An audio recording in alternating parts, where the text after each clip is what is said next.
আমি জান্নাতের লোক, আমি কামাই হইবে খাবো। কিসের জন্য? হ্যাঁ জান্নাত, আমি জান্নাত যাইতে পারি যেন আমার স্বামীর উসিলায় যেন আমি জান্নাত যাইতে পারি। সেই জন্য আপনি তারা কামাই করে খাওয়ান? হয় হয়। কত মানুষ আগে যায়, সন্তান থই আগে যায়, কষ্ট দেখে যায়। আমি জীবন আমি যাই না। আমার ছোটকালে হচ্ছে, আমার ছোটকালে আমার মা বাবা বিয়ে দিয়েছে, সেই ছোটকাল হচ্ছে আমি এখন পর্যন্ত আছি। আমার স্বামীর আমি কামাই হইলে খাওয়াই। তোমার টাইম হচ্ছে সময় দিন দাও কি বাবা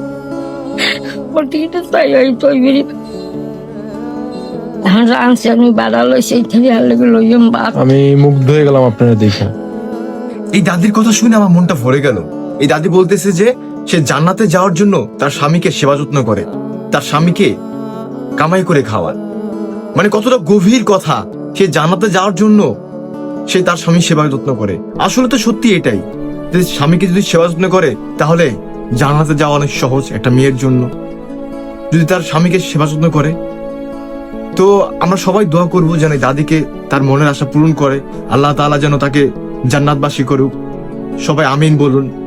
আর সবাই দোয়া করবেন যে তার মনের আশা যেন পূরণ করে, যে তার স্বামী অসুস্থ, সে তার স্বামীকে সেবা যত্ন করতেছে, তার স্বামীকে কামাই করে খাইতেছে। আর বর্তমানে স্বামী কি জিনিস সেটা মেয়েরা জানেই না। স্বামী যে একটা কত মূল্যবান জিনিস সেটা মেয়েরা জানেই না। তারা সম্মান করতে জানে না, স্বামীকে তুচ্ছ তাচ্ছিল্য করে বর্তমান যুগে। আসলেই আমার দাদির কথা শুনে অনেক ভালো লাগলো, আমার মনটা ভরে গেল কথাটা শুনে।